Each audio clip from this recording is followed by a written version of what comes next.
শুভ সকাল বন্ধুরা, মিষ্টিস ফ্যামিলির আরেকটি নতুন ব্লগে তোমাদের সবাইকে জানাই অনেক অনেক ওয়েলকাম। আশা করছি তোমরা সবাই ভালো আছো আর আমরাও বেশ ভালো আছি। আজ হলো বৃহস্পতিবার আর এখন সময় হচ্ছে সকাল 8টা মতো। আর এখন থেকেই আমার সমস্ত বন্ধুদের সাথে নিয়ে ব্লগটি শুরু করছি। তোমাদের সবাইকে আমার ব্লগের সঙ্গে থাকার জন্য অনুরোধ রইল।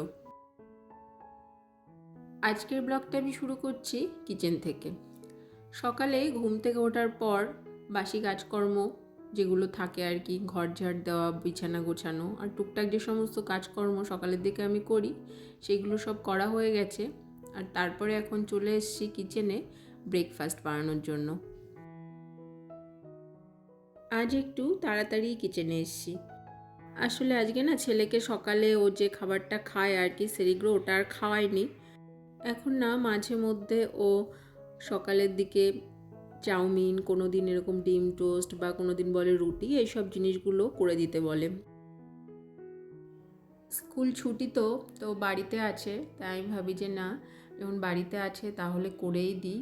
খেতে ভীষণ ভালোবাসে এই সমস্ত জিনিস। আর স্কুল থাকলে তো ওর সোম থেকে শুক্র সপ্তাহে 5 দিন একই রকম রুটিনে সব কিছু করা হয়। খাবো না, থ্যাংক ইউ। গরম গরম ইয়াম্মি। ওর খুব পছন্দের এই সমস্ত জিনিসগুলো, এই চাউমিন, তারপরে ডিম টোস্ট এইসব করলে ওর খুব ভালো লাগে। কিন্তু এগুলো তো রোজ দেওয়া ঠিক নয়, তাই হয়তো সপ্তাহে 2 দিন বা 3 দিন এগুলো আমি করে দিই, প্রতিদিন দিই না। ছেলেকে খাওয়ানোর পর আমিও ব্রেকফাস্ট করে নিয়েছি। আর ভাবলাম যে একেবারে যখন কিচেনে এসছি তাহলে কিচেনের কাজকর্মগুলো সব করে তারপরেই না অন্যান্য কাজগুলো করব। আমাদের হাউসওয়াইফদের সারাদিনে যত ধরনের কাজ থাকে তার মধ্যে সবথেকে বড় কাজ হলো এই রান্নাবান্না করা। আর রান্নার ঘরে এই রান্নাবান্নার কাজগুলো সব মিটে গেলে মনে হয় যে সব থেকে বড় কাজটা করা হয়ে গেল। ভাত বসিয়ে দিলাম আর দিলাম কাঁচা কুমড়ো সেদ্ধ। কাঁচা কুমড়ো সেদ্ধ খেতে ভীষণ ভালো লাগে, তাই বাড়িতে যখন কাঁচা কুমড়ো আনা হয় তখন তরকারির থেকে সেদ্ধটাই বেশি খাওয়া হয়। আর ভাতের পাশেই বসিয়ে দিলাম ডিম সেদ্ধ। আজকে করব ডিম আলু টমেটো দিয়ে আলু চোখা, খুব ভালো লাগে খেতে। আর দেখো আজকে আনা হয়েছে পাবদা মাছ, অনেকটা বেশি পরিমাণে মাছ আনা হয়েছে, তাই বেশ কিছুটা মাছ রেখে দিলাম, কালকে হয়ে যাবে, তাহলে কালকে আর মাছ বাজারটা করা লাগবে না। পাবদা মাছ ভাজার সময় না একটু সাবধানে ভাজতে হয়, না হলে না তেল ছিটকে এসে গায়ে হাতে লেগে যায়। ওই জন্য দেখো আমি বারবার ঢাকা দিয়ে দিয়ে মাছটা ভাজছিলাম। কালো জিরে ফোড়ন দিয়ে আলু টমেটো আদা আর জিরে বাটা দিয়ে একটা ঝোল করব। এই পাবদা মাছটা না এভাবে করলেও ভালো লাগে, আবার এর সাথে যদি একটু পোস্ত দেওয়া যায় সেটাও ভালো লাগে, পোস্ত দিয়েও করি মাঝে মধ্যে। আর এখন করে নিচ্ছি আলু চোখাটা।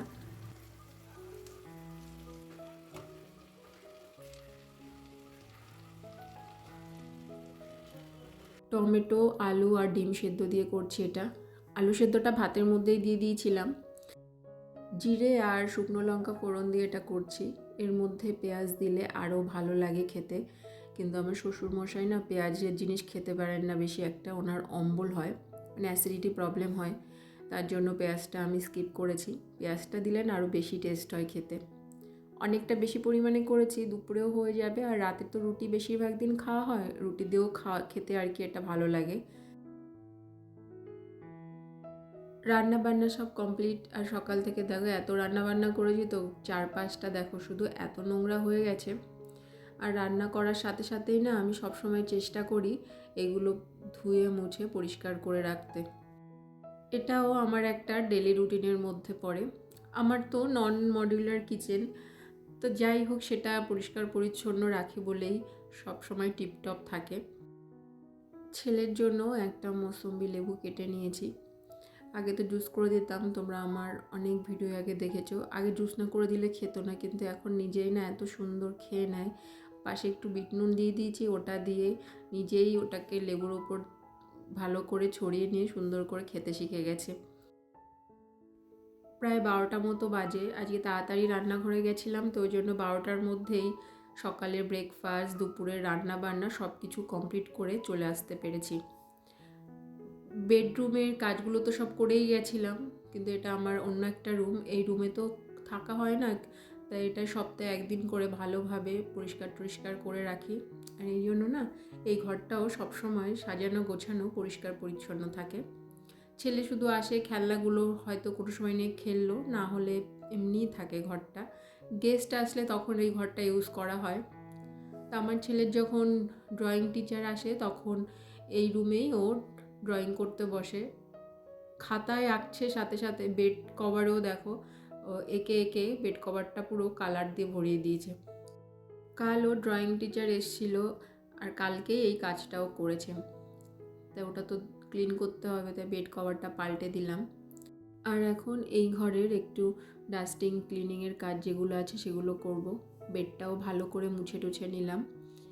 একটু পরে তো কাজের দিদি আসবে ঘরে পোছা লাগাতে, তার আগেই এই সমস্ত কিছু ভালো করে ডাস্টিং করে নিচ্ছি।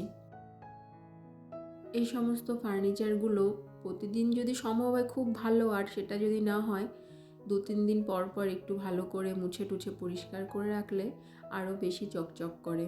এগুলো কিন্তু আমার অনেক দিনেরই পুরনো জিনিস, কিন্তু দেখো পুরো নতুনের মতো চকচক করছে। যত্ন করলে সব জিনিসই সুন্দর থাকে। আর একটা সাজানো গোছানো পরিষ্কার পরিচ্ছন্ন পরিবেশ দেখবে আমাদের মাইন্ডকেও না ফ্রেশ রাখে, অনেকটা পজিটিভ এনার্জি দেয়। এটা না একটা অভ্যাসের মতো। প্রতিদিন যদি আমি এই ডাস্টিংয়ের কাজ বা ঘর গোছানোর কাজগুলো করি, দেখবে এটা এমন একটা হ্যাবিটে পরিণত হয়ে যাবে যে তখন এটা করতে আর কষ্ট মনে হবে না। যতই আমার সংসারে অন্যান্য কাজকর্ম থাকুক না কেন, এই কাজগুলো আমরা ডেলি রুটিনের আমাদের ডেলি রুটিনের অন্য অন্য কাজের সাথে সাথে খুব অনায়াসে সহজেই করে নিতে পারবো। আর আজকে তো অনেকটা সময় হাতে আছে, কেননা আগেই সব রান্নাবান্নার কাজকর্ম সব রান্নাঘরের কাজকর্ম সব করে এসছি। এই জন্য ধীরে সুস্থে এখন অনেকটা সময় এই ঘর গোছানো বা ডাস্টিংয়ের কাজের পেছনে আমি দিতে পারছি। এখন একটু কলিন দিয়ে আয়নাটা মুছে নেব। এই ঘরের আয়নাটা খুব একটা বেশি কাজে লাগে না, ইউজ করা হয় না। এই জন্য মাসে 2বার করে কলিন দিয়ে পরিষ্কার করলেই এই ঘরের আয়নাটা যথেষ্ট পরিষ্কার থাকে। কিন্তু আমার বেডরুমে যে ড্রেসিং টেবিলে যে আয়নাটা আছে ওটাকে আমার সপ্তাহে হয়তো 2 থেকে 3বার কলিন দিয়ে পরিষ্কার করতে হয়। ইউজ বেশি হয়, আর আমার ছেলে না মাঝে মধ্যে গিয়ে না আয়নার সামনে গিয়ে ওর ঠোঁটটা আয়নায় লাগিয়ে দেয়, আর এতে না সে আয়নার মধ্যে কেমন একটা ছোপ ছোপ দাগ পড়ে যায়। ওটা করেও খুব মজা পায়। আবার কখনো বা ওর 2 হাত দিয়ে গিয়ে আয়নার মধ্যে ওর হাতের ছাপ বসিয়ে দেবে। এই সমস্ত কিছু ও করতেই থাকে আমার ড্রেসিং টেবিলের আয়নার সাথে। বাচ্চা থাকলে তো এগুলো করবেই, এই জন্য তো লোকে বলে যে ঘরে যদি বাচ্চা থাকে তাহলে ঘর সংসারের কাজের সাথে সাথে এক্সট্রা কাজ আরও অনেক বেশি বেড়ে যায়। তোমাদের সঙ্গে কথা বলতে বলতে দেখো একের পর এক কাজ অনেক কিছুই করে ফেললাম। আর এখন এই সোফাটা একটু ডাস্টিং করে নেব। রান্নাঘর থেকে এসে সবার প্রথমে ছেলেকে স্নান করিয়ে দিয়েছিলাম, আর তারপরে আমি আমার এই সমস্ত কাজকর্ম করতে শুরু করেছিলাম। আর এখন আমার কিছু কাঁচা ধোয়া আছে, সেগুলো করে স্নান করব। আর আজকে তো বৃহস্পতিবার, সেজন্য ঠাকুর ঘরেও অনেকটা সময় লাগবে। এখন তো শীতের শেষ আর গরমের শুরু, এই টাইমটা ওয়েদারটা বেশ ভালো লাগে, বসন্তকাল। কিন্তু এই যে পুরনো পাতা সব ঝরে যায়, আবার নতুন নতুন পাতা বেরোবে। আমার এই যে গাছগুলো আছে সেগুলো দেখছিলাম যে অনেক পাতা দেখেছি যে শুকিয়ে মরে যাচ্ছে, তা সেগুলো কিছুটা কাটিং করে দিলাম। আর আমার না এখানে 2টো পটে 2টো জিনিয়া গাছ ছিল, খুব সুন্দর। এই 1 সপ্তাহ আগে ওগুলো পুরো শুকিয়ে মরে গেছে। খুব খারাপ লাগছিল জানো তো, শীতের সময় এত সুন্দর ওই গাছ দুটো থেকে ফুল দিয়েছে, আর এখন ওই খালি পট দুটো যখন দেখছি আমার মনটা খারাপ হয়ে যাচ্ছে। ওই পট দুটোতে ফুল গাছ এনে লাগাবো, এই সিজনে যে ফুল গাছ থাকবে বেঁচে থাকবে সেই ফুল গাছ এনে লাগাবো, কিন্তু সময় হচ্ছে না যে বেরিয়ে নার্সারিতে গিয়ে গাছটা কিনে আনি। দেখি একদিন সময় সুযোগ করে বেরোতে হবে। সংসারের কাজকর্ম তো থাকবেই, তার সাথে সাথে তো অন্য অন্য দিকগুলোর জন্যও তো সময় দিতে হবে, নিজের ভালো লাগার দিকগুলোকে, তাই না?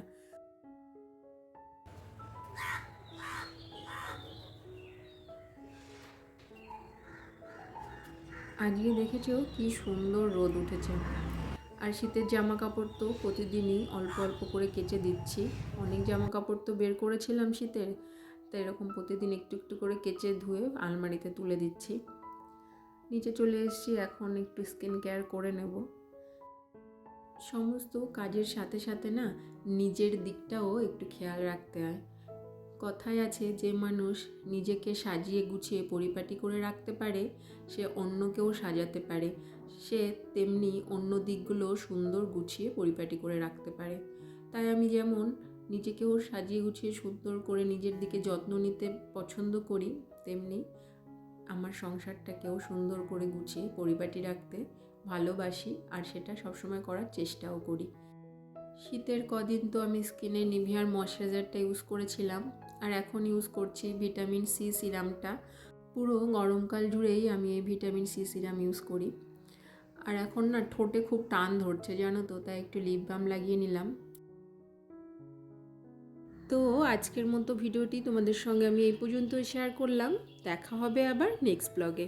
আর তোমাদের যদি আমার ভিডিও ভালো লাগে প্লিজ লাইক কমেন্ট করে আমার পাশে থেকো। তোমরা সবাই ভালো থেকো, সুস্থ থেকো, সবাইকে টাটা।